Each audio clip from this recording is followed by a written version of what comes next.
Hi guys, in today's video, sasabihin ko lahat yung mga natutunan ko dito sa Lord 9 sa 1 month natin na paglalaro. So as you can see, ano na tayo?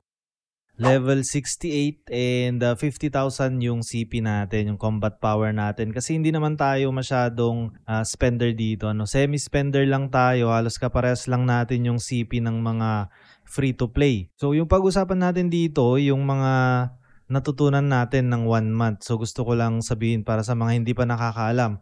Katulad ng kung ano yung best na option para sa armor natin, yung mga best option para sa weapon, at yung bagong para sa akin mas okay na Homon.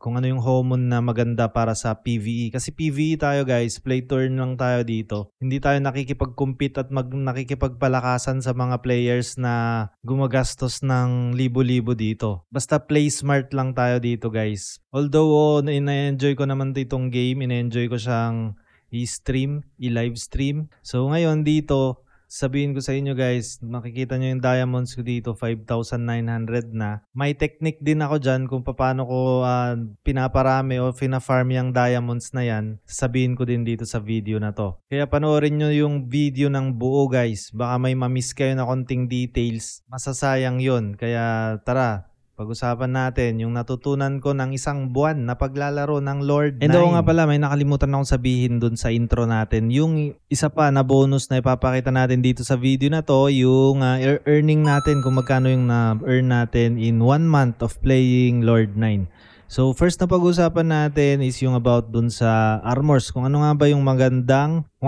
pinakamagandang option ng armors. So para sa akin, yung potion recovery rate 1.6%, defense power na 21, tsaka yung damage decrease na 2.2%.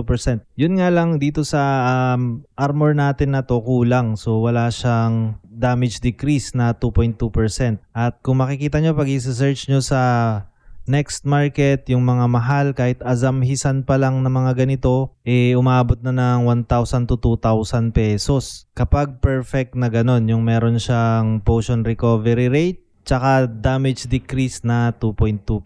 Sa weapon naman, para sa akin, ang pinakamaganda is yan, accuracy, critical damage, tapos attack speed dapat to So kulang ng isa, perfect na sana tong weapon natin na to. And refinement, syempre, critical rate. So para sa akin yun yung maganda, accuracy, attack speed, tsaka critical hit damage. Dahil yan dito sa ginagamit ko, makikita nyo dyan, 35 ms lang yung ping natin. Ito ang Lago Fast. So itong Lago Fast hindi siya bannable kasi itong Lago Fast ay nagtitweak lang. Tinitweak niya lang yung latency ng game. Since yung server natin wala talaga siya dito sa Pilipinas, kaya kung mapapansin nyo medyo delayed tayo. Delayed yung movements, medyo mabagal yung attack speed. Kaya naman ginagamitan natin siya ng Lago Fast. Ito ay isang tunneling device, at the same time pwede nyo din siyang gamitin as VPN para ma-access nyo yung mga laro. Katulad nitong Legend of Ymir. Ito yung ginagamit ko kaya nalalaro ko yung Legend of Ymir kahit wala pa dito sa Pilipinas. Ang maganda dito, meron siyang quick translation since yung Legend of Ymir is Korean pa rin yung mga sulat niya, so hindi nyo maiintindihan. Ang maganda dito, meron siyang quick translation and natatranslate niya lahat. Halos 75% ng mga words dun sa game ay natranslate niya. Kaya naiintindihan ko yung mga words dun sa Legend of Ymir ngayon. And nung nasa Taiwan server pa lang itong Lord 9, ito yung ginagamit ko na translate din dun sa Taiwan server ng Lord 9. And meron din kayong mga iba-ibang pwedeng laruin dito katulad ng Valorant, Roblox, Delta Force at iba pa. At sa mga gustong mag-avail nitong Lago Fast, meron tayong 30% discount kapag ginamit nyo yung link. Lalagay ko sa description box yung link para meron kayong 30% discount. So balik na tayo dito sa Lord 9. Diyan may yung Homon naman, since nandito na tayo sa stage ng game na kailangan na nating mag-farm ng maraming benta kasi okay na yung character natin, nakakapalag na siya dito sa farming site natin na to, Battlefield of Templar. And kung makikita nyo, hindi na siya masyadong nadadamage ng mga monsters katulad dati. Ang ginawa ko kasi, since meron tayong ganito, yung rare na potion, sa rare potion kasi kulang pa rin 250 HP lang kung wala tayong mga potion recovery rate. So saan ko kinuha yung mga potion recovery rate ko? Doon nga sa armors, yan, mga armors natin. And dito sa Paladin sana, okay din sana kung ma-400 natin to kasi ang laking potion recovery rate yung ibibigay niya, 4.5%. Tapos sa Homon naman, dito ko din kinuha yung potion recovery rate ko. And itong ganitong klaseng Homon na yung ginagawa ko ngayon, hindi na Little Wolf. Dati gusto ko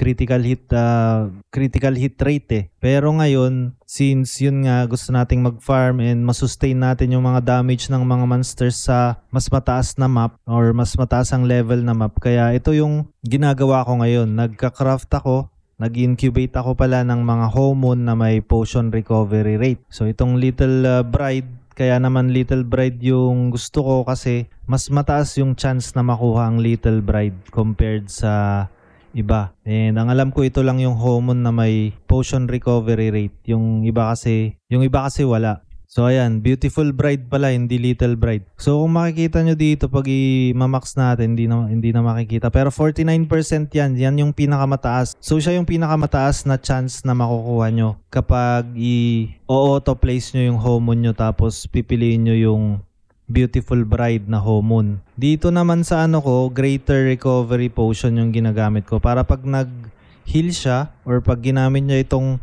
Greater Recovery Potion na to, magiging 500 plus yung heal niya. So mas malaki yung bawat heal ng potion natin. Kasi nga kapag ganito na nagfa-farm, kailangan natin ng sustain. So yung pinaka-sustain dito para sa akin is yung potion. Sinubukan ko kasing gumamit ng Knight.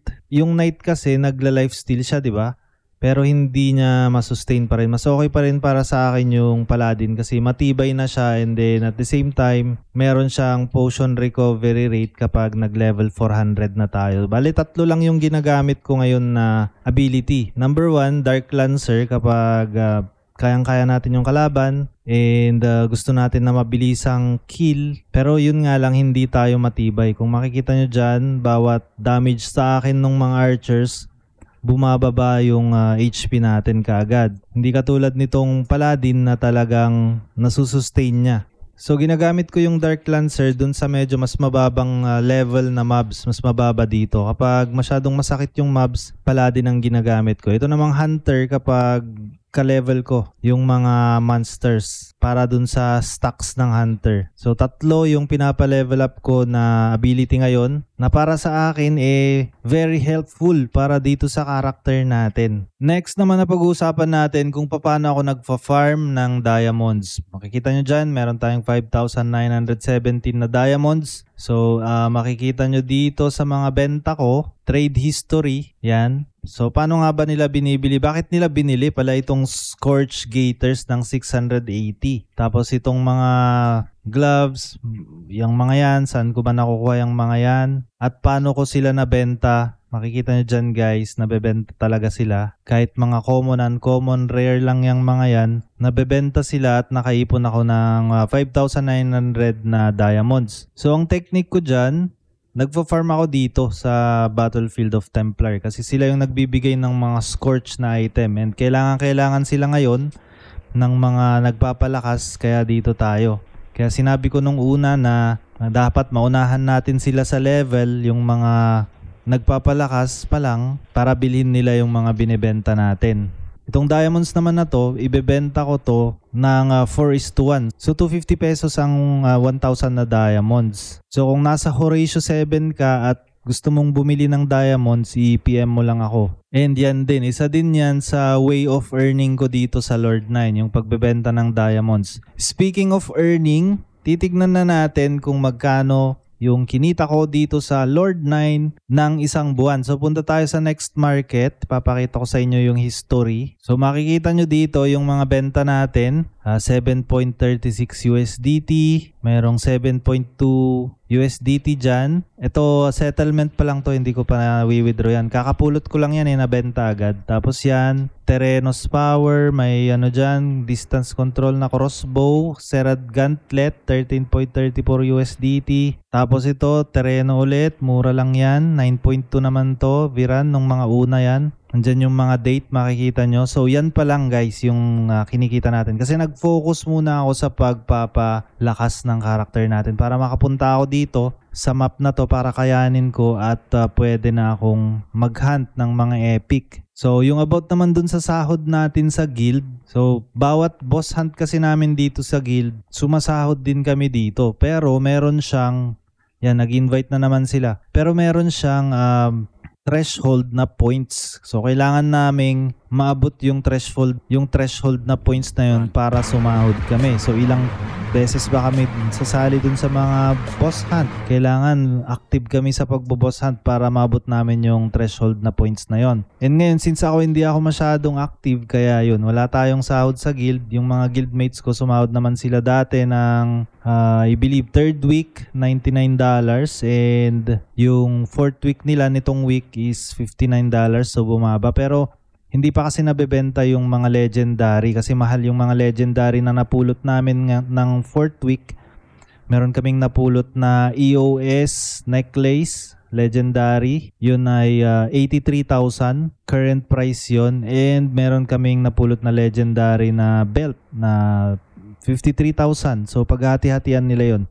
Ako kasi hindi ako active dito, kaya hindi na ako aasa dun sa sahod-sahod ng guild. Kasi kailangan mong maging very active talaga sa guild para sumahod ng weekly. And yung mga amount na sinasabi ko, current price yun guys. Pag napanood nyo tong video na to after 1 month or after 2 months, alam nyo na medyo bababa yung amount, yung presyo ng item na yon. Or kapag naging naman siya, scarce naman siya, kapag walang masyadong drop na ganun, baka umakyat pa yung presyo niya. So depende pa rin yan sa scarcity ng item. So yun, medyo nagka-clash doon kaya natigil yung natin pag sasalita natin. Ewan ko kung ba't pumalag yung Delta fight na yon. Wala na akong potion Tumakbo siya. Akala niya marami pa tayong HP. Hindi niya alam wala na tayong potion. Yun yung maganda kapag question mark yung buhay natin. So hindi niya alam kung ilan pa yung HP natin. Itong mga item na to yung sinasabi ko na pwede nating ibenta ng medyo mataas yung presyo na diamonds. So 138 yan. Lagay ko na lang 137. Ito mahal din to, Meisters. Yung mga Meisters saka Scorch, mahal yung mga yon. So kapag may napulot kayong mga ganyan, ibenta nyo dito. Huwag nyong i-dismantle kasi sayang din. Itong mga to ang dinidismantle natin. And next, susubukan natin itong build natin dun sa Garbana guys. Kung kaya na niyang mag-farm sa Garbana. Kasi dito sa Garbana may napulot akong dito na necklace. Medyo mahal yung mga necklace ito. So nakapulot ako ng Dark Energy dun sa Garbana. Ngayon, itatry natin ulit mag-farm dun ng mga accessories. Papakita ko sa inyo yung spot sa Garbana na maganda. Itong spot na to, walang nagre-respawn na aggressive na monsters kaya kayang-kaya nyo dyan. Dito banda guys, pupunta tayo dito. And shoutout nga pala kay Mama Sita. Siya yung nagturo dito sa spot na to. So puntahan ko lang saglit.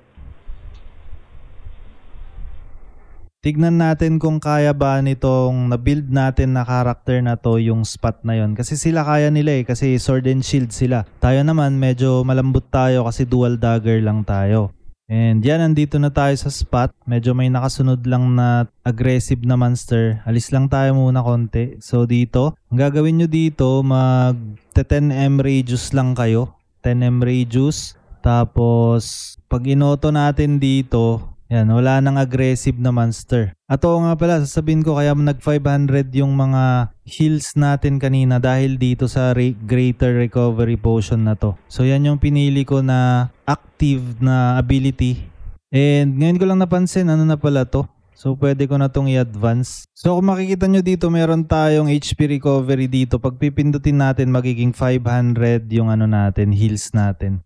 So yun yung mga kinukuha ko talaga. Mga potion recovery rate para mas tumaas pa yung pag-heal natin. And masusustain natin yung mga malalakas na monsters. Ito parang halos 90 na yung level ng monster dito. 89 na And kayang-kaya ko dito na mag-AFK grind. Dahil nga dyan sa potion recovery rate na yan. And sa ability natin syempre na paladin, kaya siya tumitibay. So bali yun lang naman yung about dito sa video na to. Yan yung 1 month na mga natutunan ko, mga bagong na-discover natin sa paglalaro ng Lord 9. And hopefully this month, papaldo na tayo. I-update ko ulit kayo next month kung magkano na yung earnings natin. Tignan natin guys, kung papaldo ba tayo dito sa pag-farm natin dito sa Lord 9. So, bali yun lang guys yung about dito sa video na to. Maraming salamat ulit sa mga nanood, at kapag bago pa lang kayo sa channel, huwag niyong kalimutan na i-click yung subscribe button, click nyo na din yung notification bell, set nyo yan sa all para every time na meron tayong bagong content na ganito,